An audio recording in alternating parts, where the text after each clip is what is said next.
to you, fair listeners of this fine podcast. Welcome to episode 25 of Pleasure Explosion.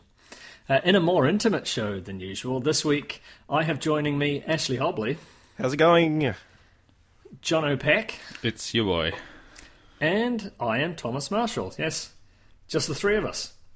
And hey, before we kick off, we'll make this a bit more of a relaxed episode, given we're missing half of the usual roster. How have your weeks been, guys? Ash, what have you been up to? Not a lot. I got a haircut. Looks good. It's like Yes. top. I don't like getting my hair cut. I realized a while ago. Ever since I was like younger, my mum used to like at one point she bought one of those razors, but she only knew how to do all of it off. So one time, she promised, no, I'm not going to do that, and then straight up the middle. So yeah, I don't like getting my hair cut. So overcome dislike this week. Oh, is that like a general fear of haircuts after that? Yeah, I don't really like haircuts. They're pretty cringy experiences from what I remember of them. Haven't had one publicly for a while. Yeah, because you cut your own hair, don't you, Jono? Yeah, but the small talk and the, Yeah. do you like what it looks like at the back? That whole rigmarole, something I'm definitely happy to do without. Yeah. Well, the barber I go to provides alcohol, which helps. That's pretty solid. Yeah. Calms the nerves. Yeah. Actually, that whole like zap across the top of your head reminds me of, well, I think this might be the haircut podcast now, but reminds me when I was younger. I don't know quite how old I was, but getting there, Mum's got the same kind of thing, but she'd managed to figure out the 5 on the top and 3 on the sides or whatever, and make it look all right. And I'd asked her if I could have a number 2 all over coming into summer because I wanted my hair nice and short, and she had said no, that's a terrible idea and it looks disgusting and she's not going to give it to me. I don't know quite what happened. I might have like sat down in the chair and she went, okay, I've got to go to the bathroom, hold on to this for me. Oh, rookie mistake. And so I decided that it was a great idea, because knowing that she wasn't going to give me the 2 all over that I asked for, to go like ear to ear, right the way over with number 2. And then she came back from the bathroom, or whatever she was doing, particularly upset with me, and left me to finish it myself. How was the look? How'd it look? Dad actually stepped in and finished it off, and then I kind of I didn't really get in trouble as such. Like, it wasn't you're grounded for cutting your own hair, but it was like, that Mum was very upset with you, and you can't be behaving like this. Kind of one of those sort of life lessons. Stern talking to. Yeah. Did you rock the look, though? I nailed it. Yeah. Yeah. It was like, I think it was a thing that we used to have when we were a lot younger, like probably 7, 8 sort of thing. Have just the whole thing shaved off, and then Mum doesn't have to worry about it for another 6 months. Yeah. Yeah, and I decided it must have been like age 12 or something like that I wanted to go back there again. Terrible decision. No. I would like to shave my head, but Hannah won't let me. Really? Yeah. Like shaved off completely, or Like a your neck shave? number 2 or Like number Nick? 3. Why is that? Why won't she let me? Yeah. Both. Like, why do I want to? Yeah. It's really good in summer to have that haircut, I reckon. That's just true. because it's really easy, and when it's hot, it doesn't But it holds matter. all the sweat. Your hair, like, kind of holds it in. Yeah, I don't So it sweat doesn't go- heaps, so it's not as much of an issue. And I just like it. I reckon it looks cool. I like to mixing it up. Like, I used to grow my hair really long and then just cut it really short or shave it or whatever, and then grow it really long again. Kind of what you do, Tom. Yeah. Yeah. Just for the variety, I guess. Yeah, because I'm on an approximately 6-month schedule of my birthday and Christmas. I go and get my hair cut. Christmas Day? not explicitly Christmas Day and not explicitly my birthday, but around about like mid-late June and around about December, probably late December, early January, I'll get my hair cut, and I'll just say, cut like a half to 2/3 of the length off. Yeah. And then they set about doing that, and it just kind of it works until The next one. the next one. Yeah, I mean, the reason Hannah doesn't like it is, I guess she just likes my hair. Not She only being likes shaved. it for your hair. Yeah, she thinks I look like a thug or something. I don't know. She's never seen it in person. Like, there's a couple of photos, but that's, yeah, Just doesn't like the idea of it. I guess so. But it's like when my beard gets quite long, because this is just out of sheer laziness that I have all this facial hair. Yeah. It gets quite long, and there's a day that I'll wake up and go, "Oh Jesus, I'm a mess. Like I look terrible. You couldn't take me anywhere." And that's when I'll shave the beard, and that happens like 4 times a year. It's almost on a 3-monthly schedule, like my hair on the 6-month. So is the beard the same as the hair in that you just shave it all off, let it grow back till it's too long, and then shave it off again? Or do you kind of trim it and keep it? I'll trim out the hair from my lip from going into my mouth. Yeah. And then maybe once a week or once a fortnight, I'll clean up the under neck bit. Yep. So it's not just wild overgrowth everywhere. But yeah, otherwise it's leave it going and then set the razor to an 8 or whatever it is, and then just get rid of it all. Nice. One week when Ash and I and Dylan aren't available, you'll have to do a beard podcast with Nick and Jack. With Nick and Jack, yeah. That'd be great. Well, Ash has got facial hair. Yeah, it's just Would you facial call hair. it a That's beard? all it is. No, I just call it facial hair. Well, you It's there. you could have a similar, out of sheer laziness that you don't shave. Yeah, Sort of but story. it just doesn't look as impressive. When it's out. It's missing some holes, I don't know. patches to be filled in. It's more. I don't feel like Asian. Asian guys have beards. It's like only once they get really old, they have like the long Yeah. white. Yeah, the It just Mr. Miyagi kind of thing. yeah. it doesn't come through like thick Yeah. and all over the face. No. Yeah. You've got to wait till it can look old and wise and like be long and wispy sort of thing. Yep, pretty much. You'll get there soon, Ash. Yeah. I might be there already. I don't know. I was actually going to say you're only 18, so you can't grow a beard at the moment anyway. Don't worry about it. It'll come. Yep, one day. Actually, it reminded me because we moved house in January that I had my like January haircut a bit late, and I instead of going to the place I've been going for like the last 6 years or 8 years or something like that, I went somewhere new, close to home, and it was walk in, sit down, half to 2/3 of the length off all over, and he went, "Cool, okay." And then like 15 minutes later I was walking out the door. No chit chat, no fucking around. It was fantastic. After you mentioned the whole hating small talk and stuff, you're just gonna Yep. found the right place. So I used to cut hair when I was at university. Maybe segueing into the topic later, but I used to, obviously cut my own hair, but I'd start cutting my friends' hair as well if they didn't want to pay for a haircut. And I'd do the old imitation of the hairdresser, asking them what school they go to and have you got a girlfriend, and that kind of crap. It's always the same questions. Yeah. Where do you work? Yeah. Blah, Yeah. blah, blah. Yeah. I had, from somebody cutting my hair at uni, I had a pretty sweet mullet for actually, I think it was probably about a year.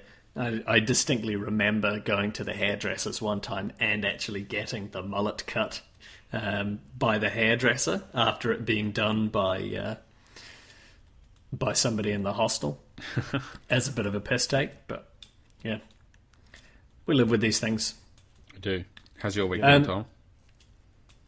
Yeah, my week's been pretty great. I obviously back to work this week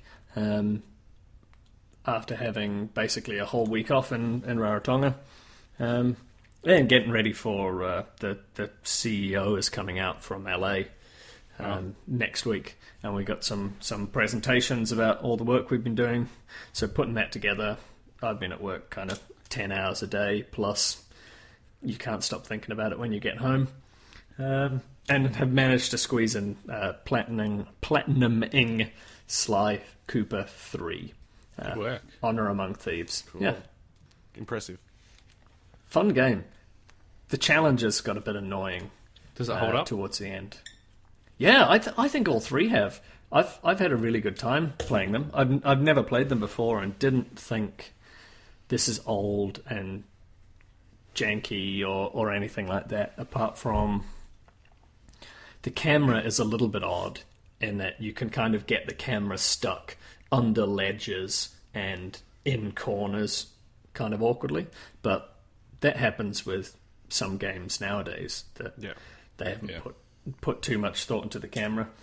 And then there's like little cutscenes. There's like animated sort of cutscenes that are like hand-drawn cartoons, and then there are ones that are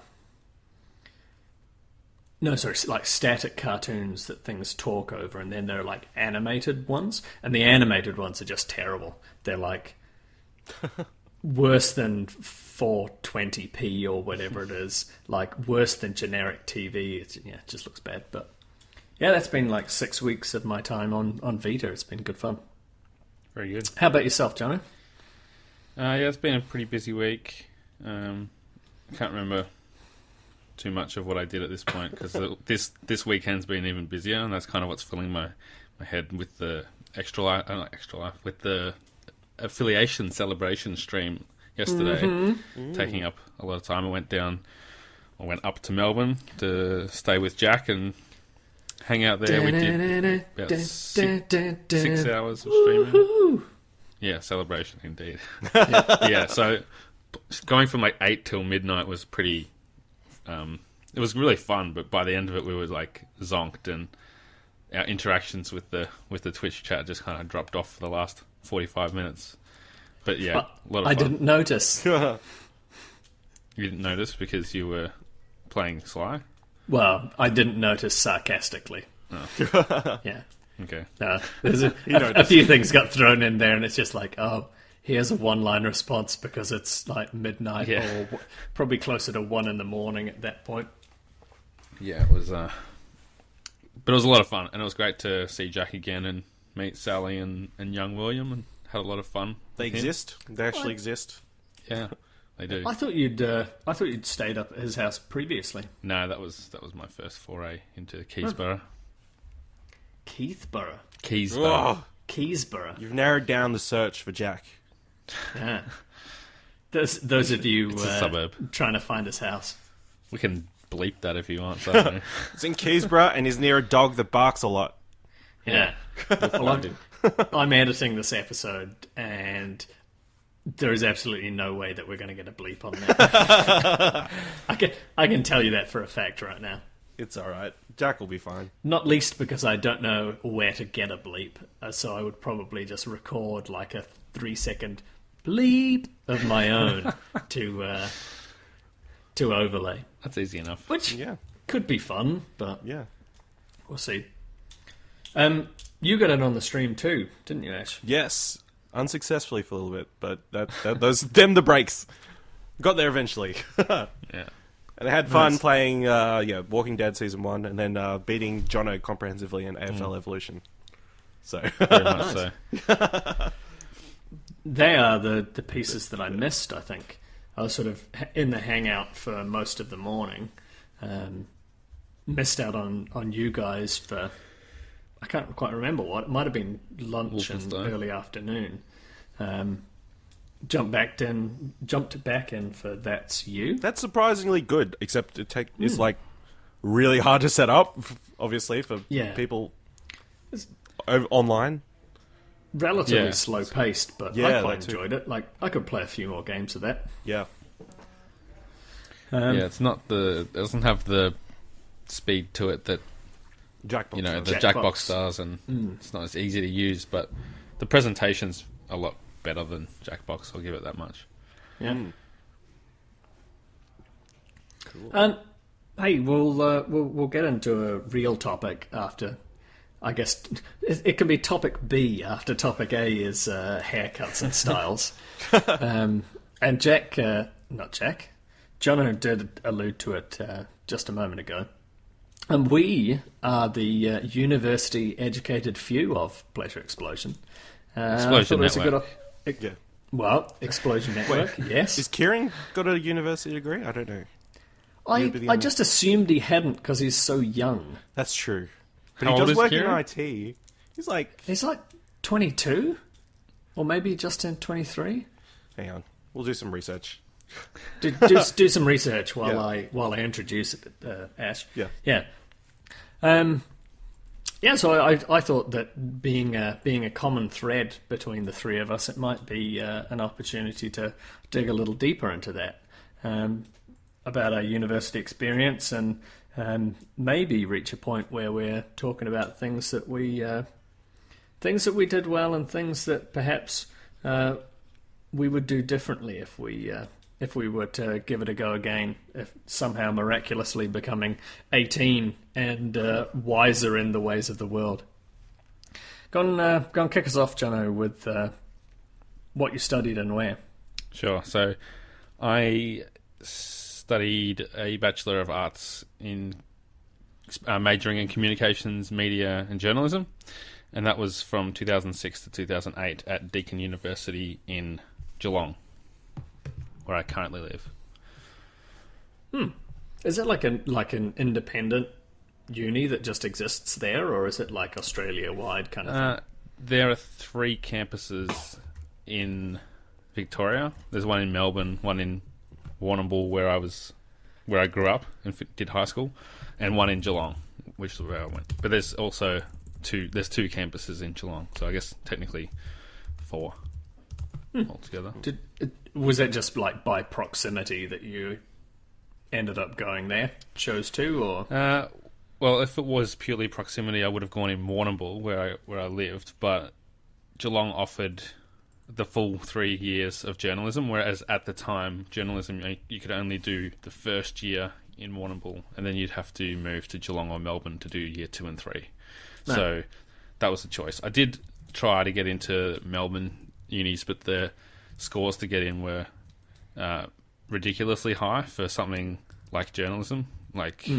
With those kind of scores, you could be quite easily doing engineering or science otherwise. But you're off to be a doctor. Yeah, basically. And Yeah. I did quite good in high school, but not good enough for those courses. And, the thing with journalism, which is the avenue that I wanted to go into and did go into, you don't really even need a degree. Sometimes you can just go straight from high school, do somewhat similar to an apprenticeship, but a cadetship they call it, or a trainee, and make a really low wage for 3 years until you're what they call graded, and then you are basically the equivalent of what you get from studying.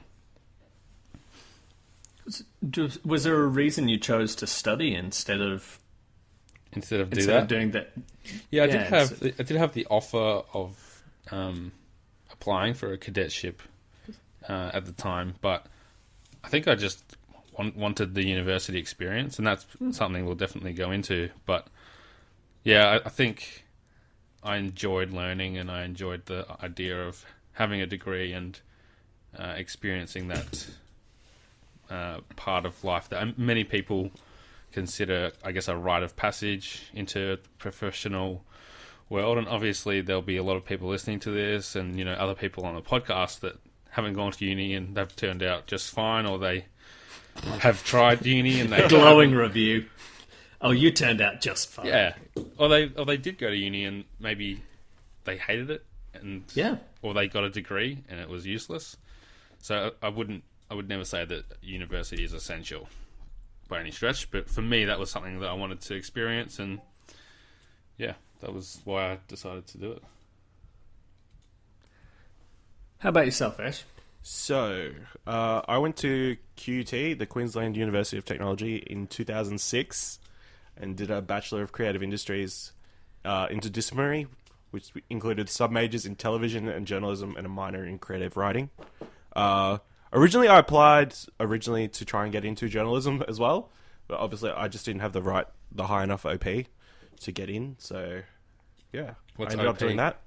OP is the score, the grading system, I guess. It's like 1 to 25, and it's just like a percentile thing. So the top percent, I'll get an OP1 and whatever. So it's just it's a demand thing. So people, if there's more demand for something, the people with the higher OPs get in first. It's so bizarre. Is that kind of the Australian equivalent? No, that's just the Queensland equivalent. Oh, the Queensland equivalent. It's so bizarre Okay. how there's so many different acronyms in every state. Like, Yeah. I know New South Wales used to have HSC, we had VCE, and we had Enter. Now it's ATAR, and I don't know what you have in New Zealand, but it's probably I something. don't even know what altogether. all of those things are. Yeah, that's what I mean. Like they just seem to change all the time and be different in every state. Are they kind of like university entrance kind of? Basically, it's the Sort of score that they requirements. boil your high school studies down to Yeah. Okay. to So get in. in Victoria, it's like based on like one result, like on a test, right, or something. along those lines? I have no It idea seems- because now yeah. I've been out of uni. Yeah, for that's true, yeah. I've been out of high school for 11 years, but when I was there, it was they take your exam scores, they take your Assignment. like your I guess they're called SACs, and they're like assessment tasks. Yeah. And they, it's a partial score from there. It's a partial score from your exams, and they compare it on like a bell curve. So and for us, it's like if you get a 95, it means you're in the top 5% of the state, and the highest score you can get is 99.95. Nobody is 100. No, that's right. No. I guess that's a bell curve. It doesn't actually ever touch the. Edge. That's right. Yeah, And so the to get axis into RMIT, which is like the probably main technology and writing university in Melbourne, it's the Royal Melbourne Institute of Technology. You had to get 95, Jeez. which I got 86. So I did well, but not good enough to get in there. But not insanely. Well. Yeah. That's Nice. crazy. I think the equivalent, or the closest thing that we have here, I think, is like NCEA, which is your exams for 5th, 6th, and 7th form. And then kind of in between the level 2 and 3, which are the 6th and 7th form levels, or year 12 and 13, there's kind of an interim step of university entrance. So it's achieving a certain amount of level 3, but not necessarily maybe getting all of level 3, which is weird. And I think there's like select courses and stuff like that. And then I don't actually know how uni sort of lets you in or not. It kind of actually seems like everybody is allowed to do the first year sort of papers, and then you're graded from there, or you're sort of filtered from there, which is potentially a reasonable segue into actually what I did at uni. So I did at Victoria, University of Wellington, here in Wellington, I did a first year architecture, which is basically an open course, as I say, for anyone and everyone who's gained university entrance to come and do. And after the first year, they sort of filter you into different streams, with the primary sort of being architecture, going for your masters of architecture, secondary being landscape architecture, and then sort of it's not tertiary, sort of a parallel one being business science, building science, which is like engineering more so than design. And I did first year architecture, got into the landscape course, which I did for the first half of my second year at uni. Decided that I really didn't enjoy that, and it's not what I wanted to be doing, so started again, and ended up finishing with a BA, a Bachelor of Arts, and a Bachelor of Commerce, with classics and management majors respectively. And I accidentally got a minor in religious studies, which you might not expect, but No. yeah, We'll have to explore that. that's on the certificate. That's funny, man. It's just how points end up working out. That So what, yeah, you took a bunch all of you religion needed classes? for a minor. Sorry? You took a bunch of religion classes, or what? Yeah, so all you need for a minor is two 100 level, which is like your first year, two 200 level, and one 300 level paper. And it's like in my first year of like, yeah, my very first semester I did like Reli 101, which is like the world religions. And I was like, it's just an interest thing. It fits in my timetable. I'll go and learn, and we'll have a lecture, one lecture a week for 12 weeks or however long it is, about a different religion each time. This sounds interesting. Did that. Didn't really think more about it afterwards. And summer came along, and the same lecturer was doing a death, dying, and religion that like was all about how different religions deal with death. And I was like, oh yeah, I could do that for the points. And then it all kind of went from there. There was That's funny. I can't remember what one of the other one was.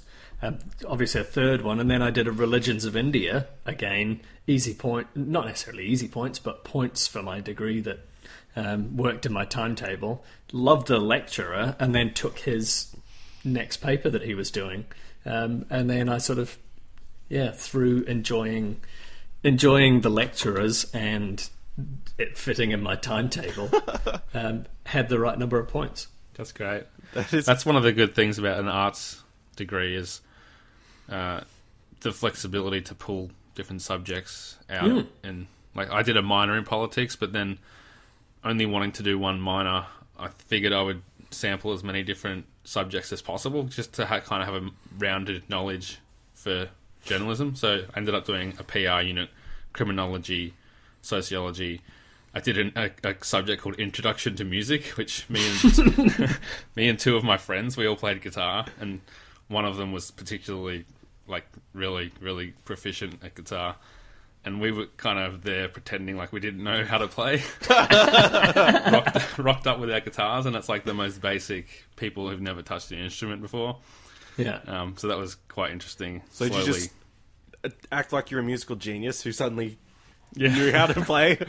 It's funny Oh my because God. like, we started off like doing the basic strumming, like trying not to show that we knew what we were doing, and then slowly kind of revealing more and more of the fact that we did know what we were doing. And then at the end of the class, and there was a lot of theoretical stuff, like you had to do a presentation about different styles of music and world music and that kind of thing. So it wasn't all based on technique and actually performing, but at the end we had to do a performance piece. So I had to pick a song and play it, basically.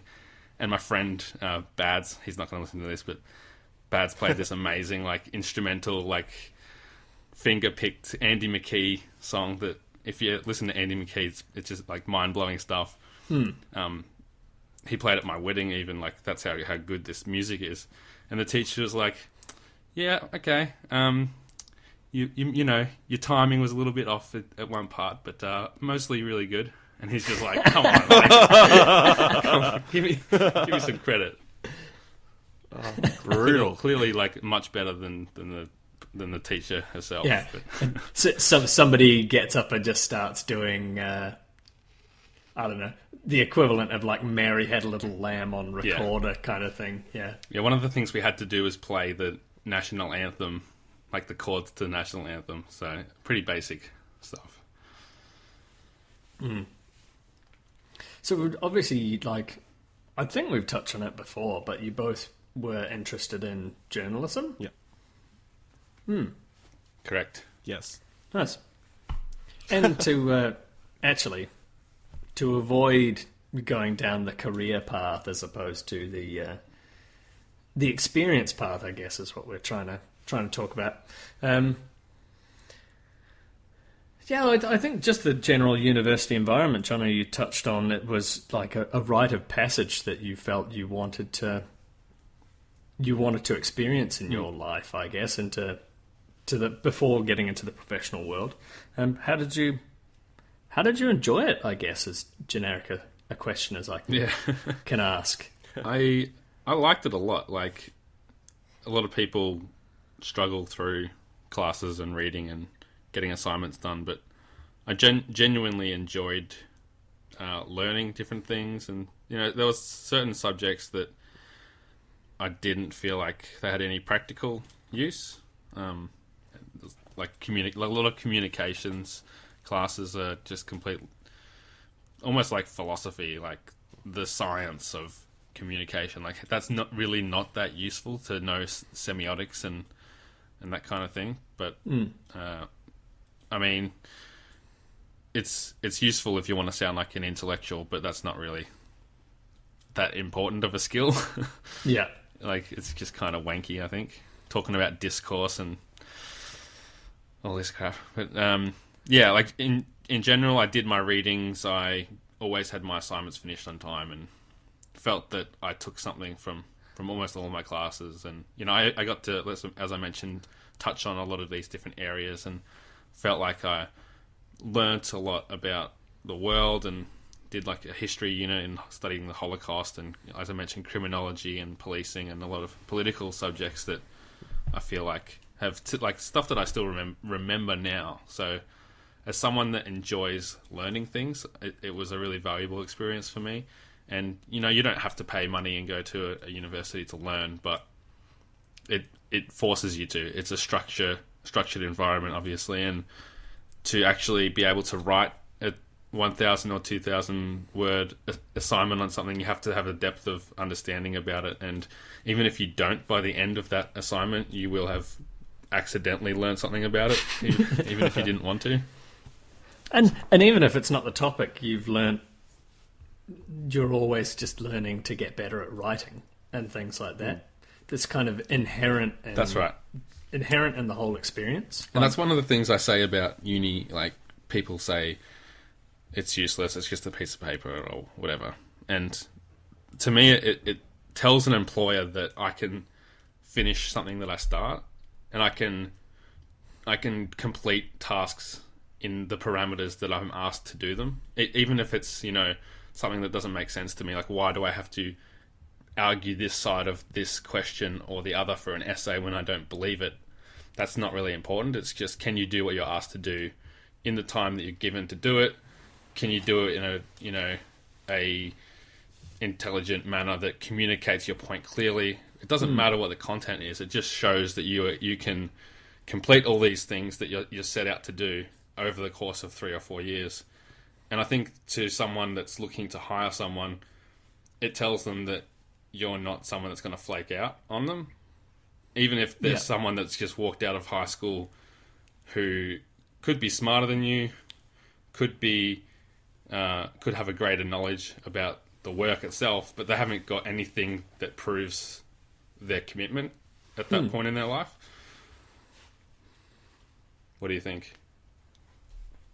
Yeah, valid point. Obviously, there are some places that you need a degree for, but yeah. Yes. I definitely want to have We're talking about the arts, like in the obviously, arts sphere. Like, a lot of people say an arts degree is useless because it doesn't like, what job can you get from an arts degree? And obviously there are a lot of jobs you can get.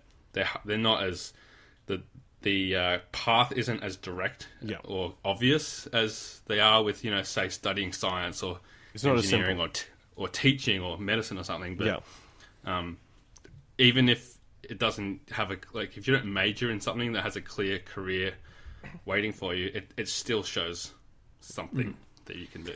Yeah, because as I say, I ended up with a arts and a commerce degree with classics, so like ancient Greece and ancient Rome, and management, which management is so generic, and you're not going to hire some like 23-year-old or something when I finished uni into some great management position or something that they needed this qualification for. And classics is hardly getting university professors paid. What is classics, by the way? Ancient Greece and ancient Rome. So ancient history. Yeah, ancient history. Yeah. It's hardly getting professors paid, let alone there's actually something you can go out into the real world to do.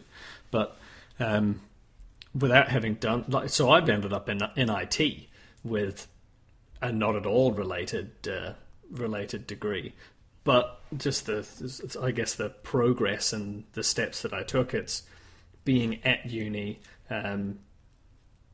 I found out about my first job through like a uni career thing, who obviously looked interested in, as you say, Jono, the ability that you've proven to apply yourself and apply yourself maybe generically and broadly to these two sort of very different fields, and all sort of spiraled out of control to a job that's got nothing to do with what I studied, but that sort of every day I kind of go, just the style of writing that you pick up at uni and the ability to write like that I write in stuff that I have to communicate like every day and every week. It's really interesting. Definitely. But I think I'm maybe not the exact opposite of you, but I had quite a number of assignments that weren't handed in on time, and a notable few of them that weren't started until after they were due. Whoa! Because You're a I was a badass. spectacular student, but I still managed to get through with sort of a pretty solid B plus A minus average through all my papers, and obviously there are some that you do a bit better than that, and some that you do a bit worse. But yeah, I don't know. I think we talked about before, working at a bar practically full time while I was studying full time as well, and playing a lot of Battlefield 3 and a lot of Battlefield 4 when that transition happened. So Battlefield Yeah. 4. What year was this? can't remember. Oh, so It's all I blurred. studied 2008 to 2013. So maybe Okay. Battlefield 4 was Towards the end. either right towards the end, but yeah. There was I had a there was lot of that. PS2 when I was at uni.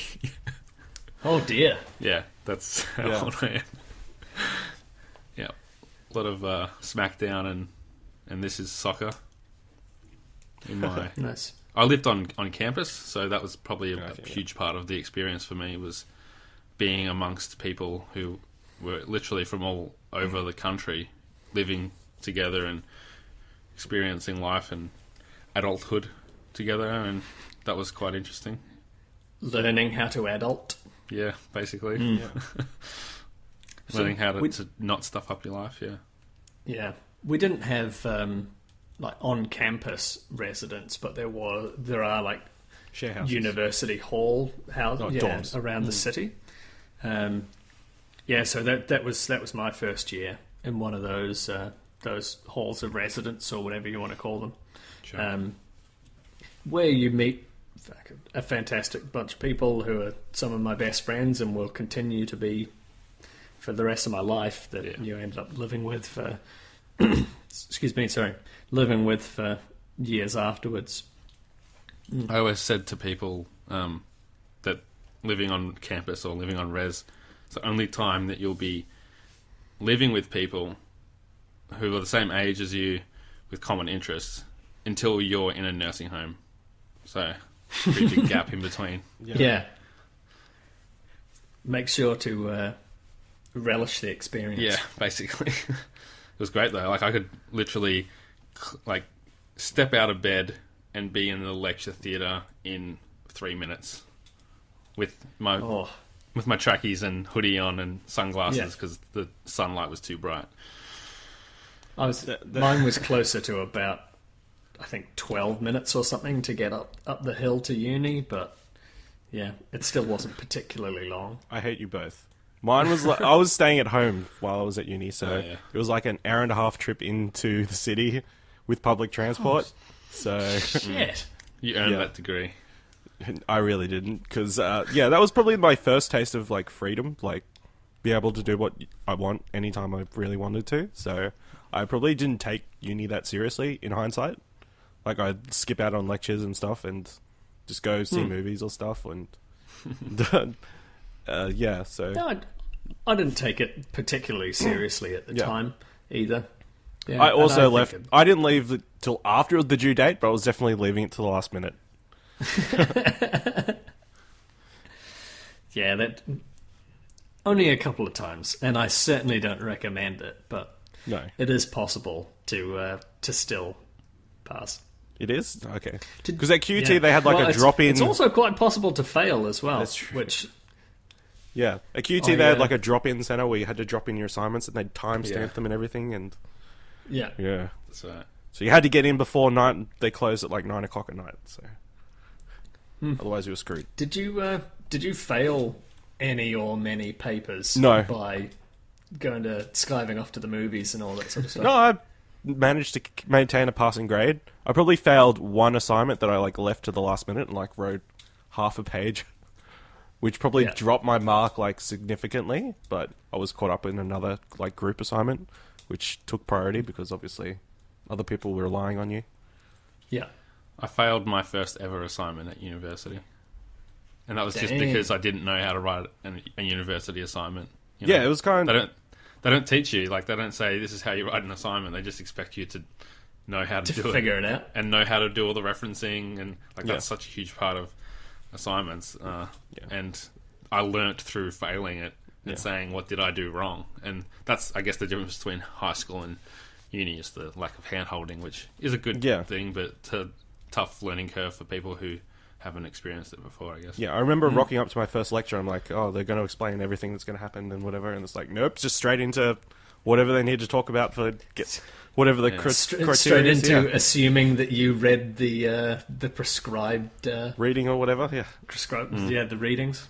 I taught two journalism classes a few years ago at university, and it was shocking, like, by the end of the semester, how few of the students were turning up to class. Yeah.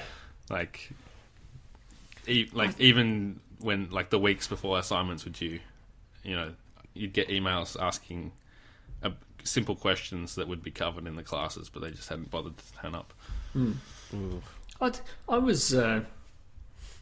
was pretty good with my attendance to lectures and things, and so they sort of had lectures, which were obviously in your big hall and out to 100 people or however many people turned up, and then tutorials, which are your sort of small 8-10 group things discussing assignments and other stuff.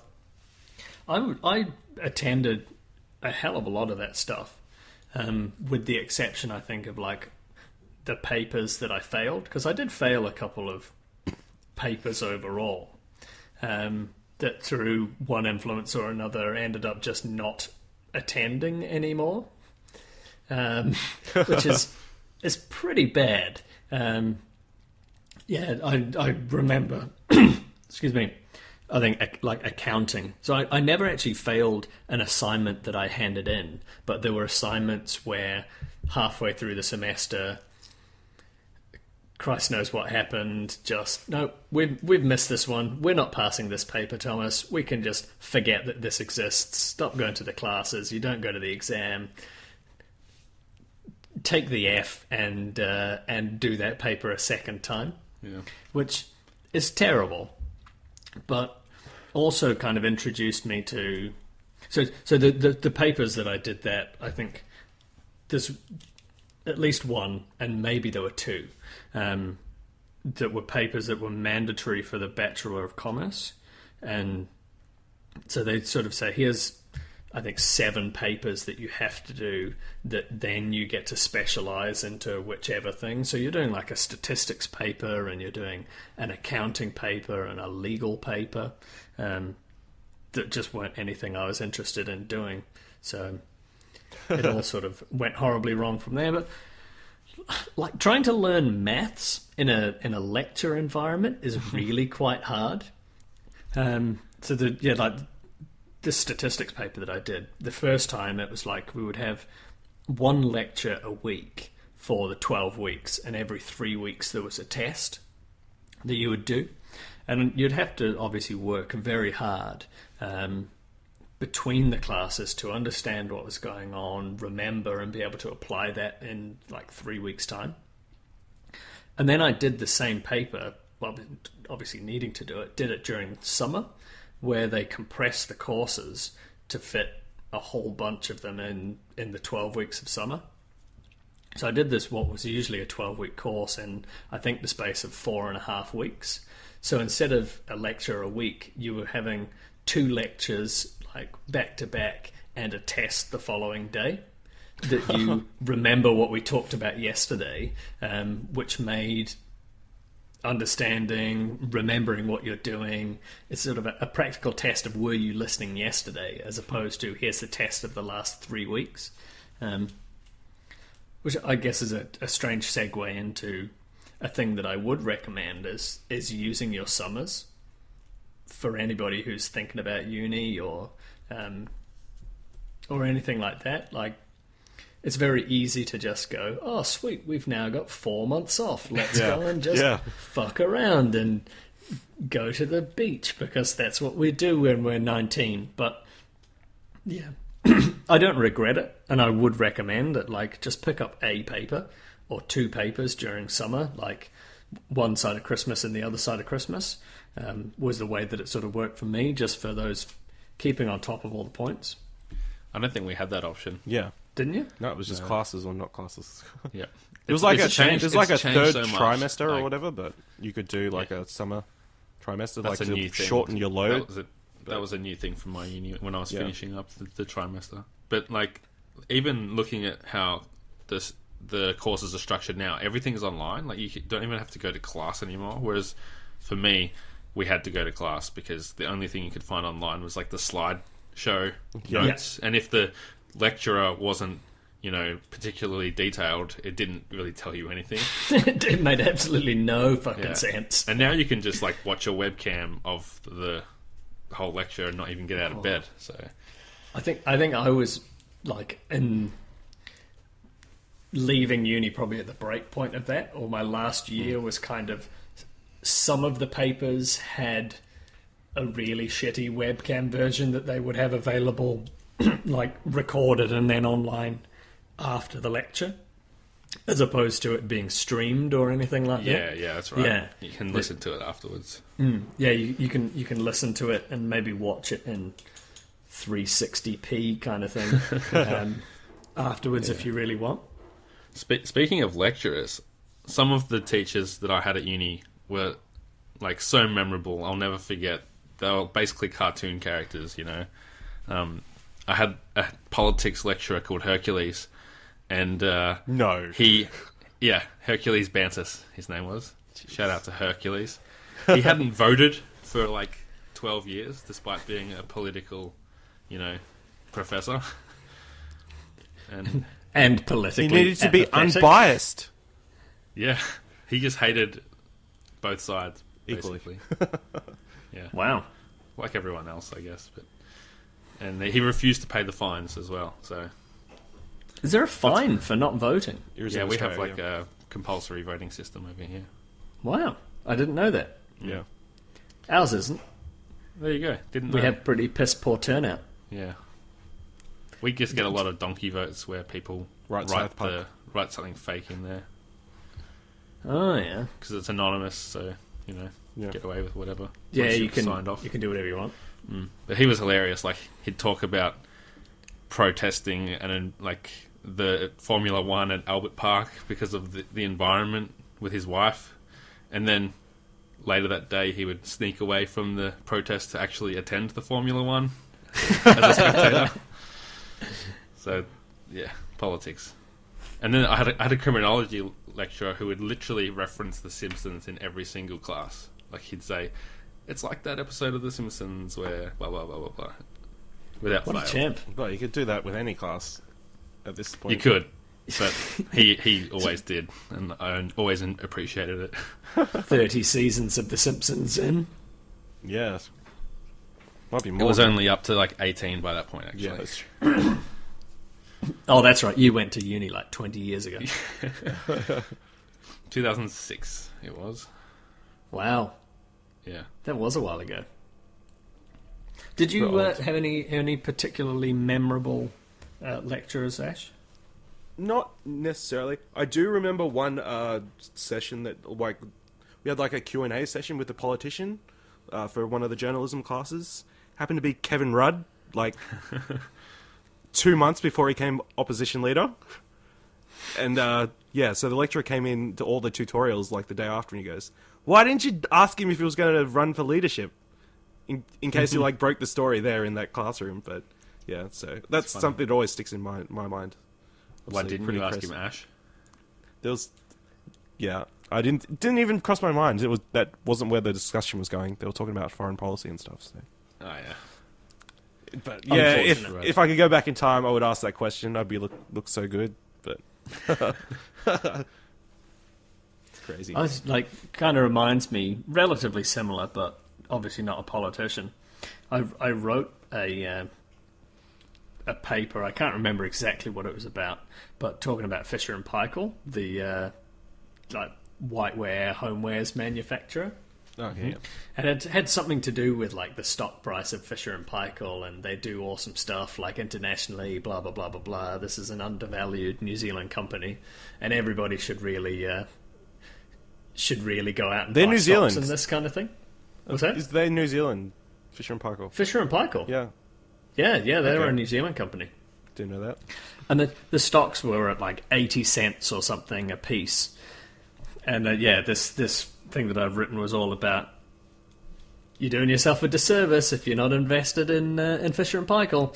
And then like 18 months later, they got bought out for like 2.5 times that per share by this Chinese company that were doing some takeover or other, or buying up a large portion of shares. And I was just like, didn't even take my own advice. Should have put some money in there, made a bit of cash. Shame. I did that kind of thing on 2 different occasions, but yeah, not worth worrying about now.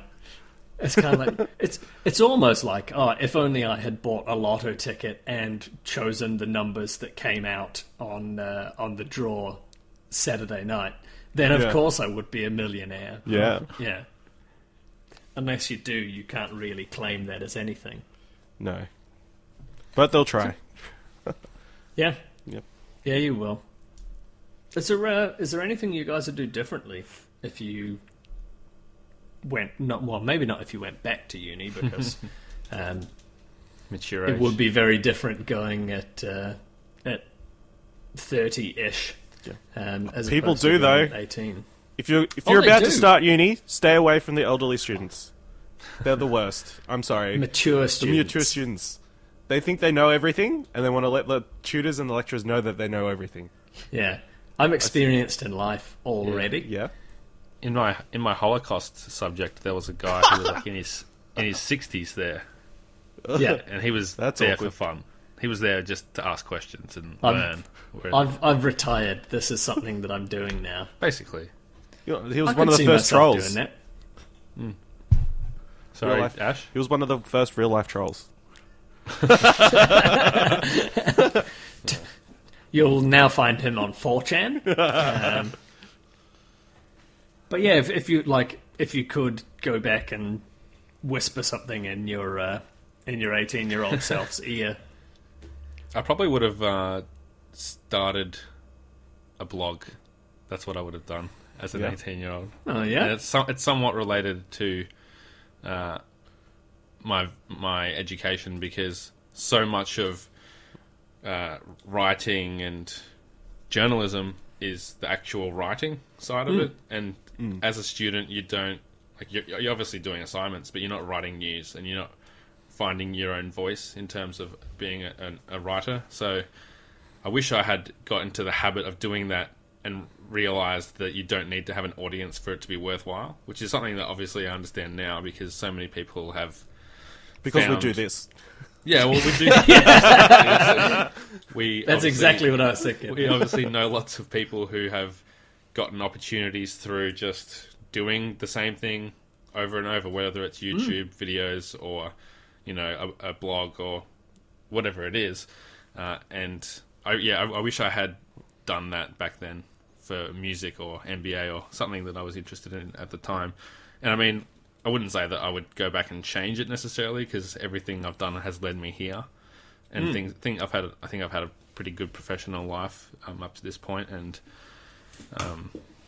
but that's something like if it was in terms of career advice for like getting into something I would have probably aspired to in career sense, that's what I should have done. And that's probably what I would tell people to do now if they want to be, working for IGN or working for ESPN or something like that, is to just do it now. Don't worry about the audience. And that concept wasn't really a thing back then, as far as I knew. Yeah, It was just MySpace. you would have been sort of And, on the yeah. forefront. It was MySpace and Facebook. You had to have the university account to join Facebook. And .edu Yep. or whatever. Yeah. Yeah. And that's not to say or be interpreted that you would recommend that over going to uni. No, but in, you would do in that tandem. alongside. In tandem, and yeah, and like the something that kind of backs up that idea, I guess, is the fact that I think the reason I got my job that I did straight out of uni, I was one of the only people in my class that graduated with a job, is because I had done some internships and I'd gotten things published, and that went a really long way. But if I had been able to say, here's an article that I got published in the Sunday Age, and here is a year's worth of writing that I've been doing on my website, I think that would have given me even more opportunities than what I didn't have. If only you had Squarespace. Build it. Beautiful. I wonder if there was Squarespace back then. No, I definitely. don't believe so. I think, WordPress. yeah. If I was to go back, I would probably have taken the year off, like, after year 12. I would have taken that year off, like work maybe full-time or something. Like, take a break, and then go back to uni. I Have think, a Kit Kat. yeah, have a Kit Kat. maybe two. And, yeah. Yeah, I think that just the grind got to me after a while. Like, the constant... I thought uni was going to be very different, but it was very similar. Just... You weren't forced to be anywhere, was the only difference. So, But you still finished, right? yeah, I finished. So how did you finish if you weren't ready for that? You just kind of stumbled through it? Is that what you mean? Yeah, I left everything to the last minute. I just did the bare minimum and got through. So, yeah. So are you saying, you kind of in a roundabout saying you wish that you'd taken it more seriously and got Yes. more out of it? Yes, Yeah. definitely. And I think if I had have taken a year off, I might have had a different attitude towards it. In hindsight, yeah. Yeah, so that's me. What about you, Thomas? Great. What advice would you give to 18-year-old Thomas? So I think, apart from trying Fisher not to... Paykel stock? Yeah. Buy Apple stock! Fisher and Paykel and Zero. No, so probably the thing that I keep coming back to is that what I kind of neglected during my whole time at uni was my social life. Because I obviously worked a lot at uni and worked almost full time at the bar, which kind of doubled up for social life and meeting all the people, coming and drinking and all the staff and all that sort of stuff. But I know there are a handful of 21st birthdays that I missed out on for work being more important at the time or something like that, and I would probably force myself or tell myself to try and be a bit more conscious of that balance, that have the three things working in concert, as opposed to thinking that it's necessary to go and work this extra shift for no fucking reason. It's sort of work so that you've got extra money for beer, but you've got no time to drink it. Yeah. Kind of stuff. So yeah, Like adulthood, generally. yeah, pretty much. I would have saved more as well, that's the other thing. Saved more. Yeah.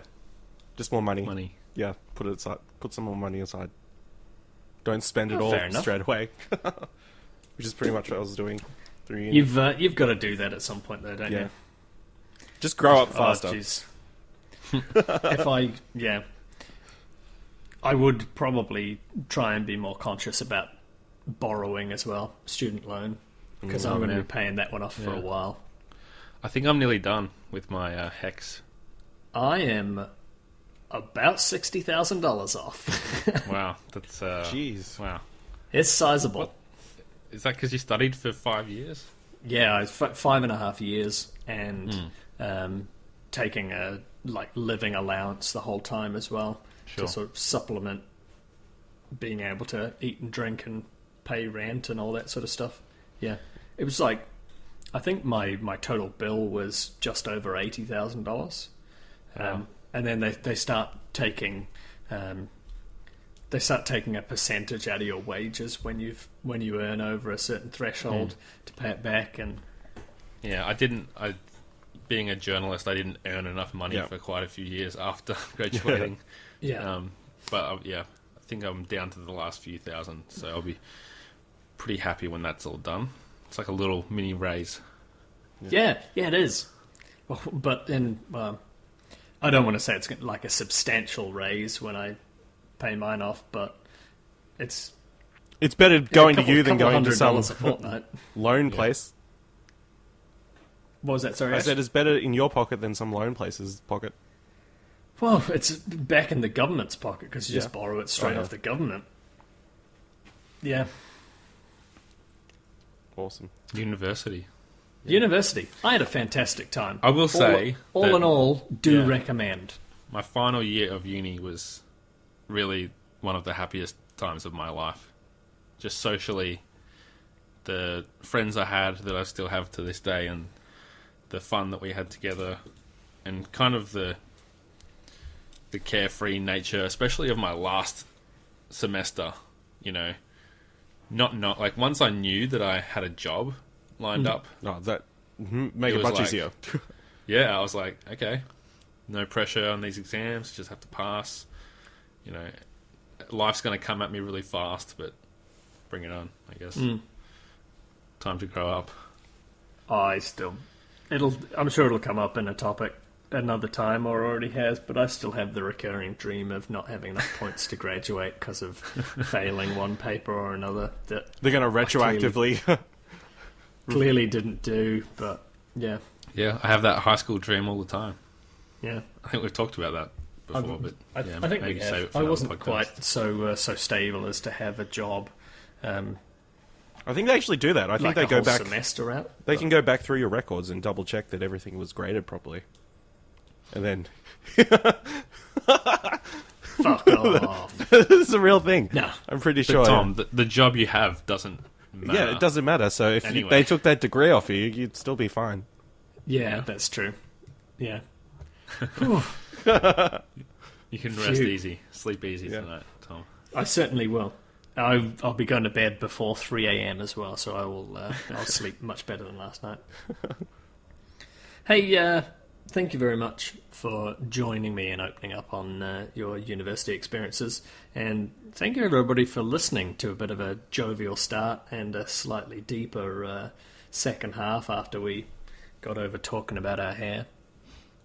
If anybody wanted to check in with you, Ash, where could they do that? They could find me on Twitter at Ashley Hobley, ASHLEYHOBLEY. And Jono, Yes, Tom. where could people find you?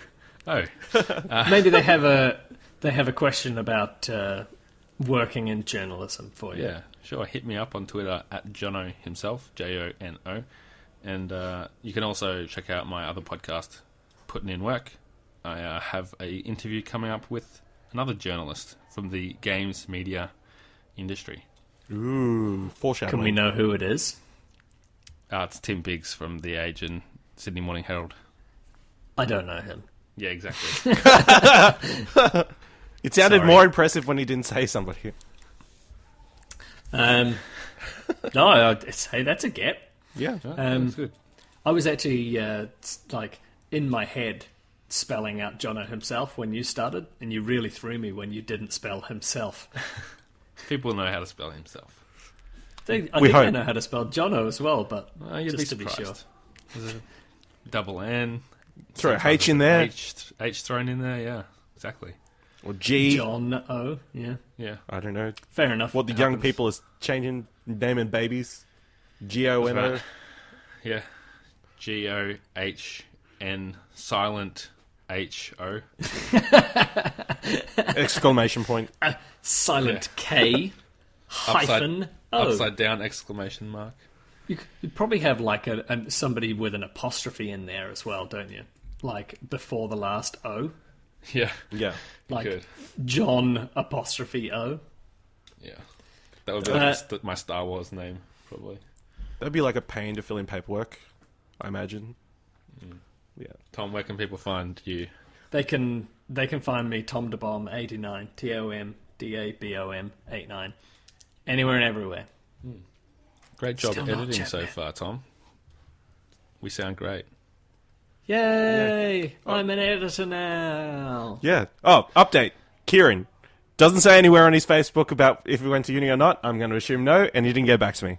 Kieran, we're very disappointed. Make better life choices. Bye! See you. This August on the Explosion Network. If you want more of this good stuff, check us out every week on podcast services and YouTube. Pleasure Explosion, the original Explosion pod, goes up every Monday. Our PlayStation podcast, Platinum Explosion, hits on Tuesdays. And we get into some sports discussion with grandstand gurus each and every Thursday. Make sure to keep up with explosionnetwork.com for all the latest content, including weekly stream schedules, reviews and reacts, plus our Game of Thrones reaction show, South of King's Landing. Plat plat.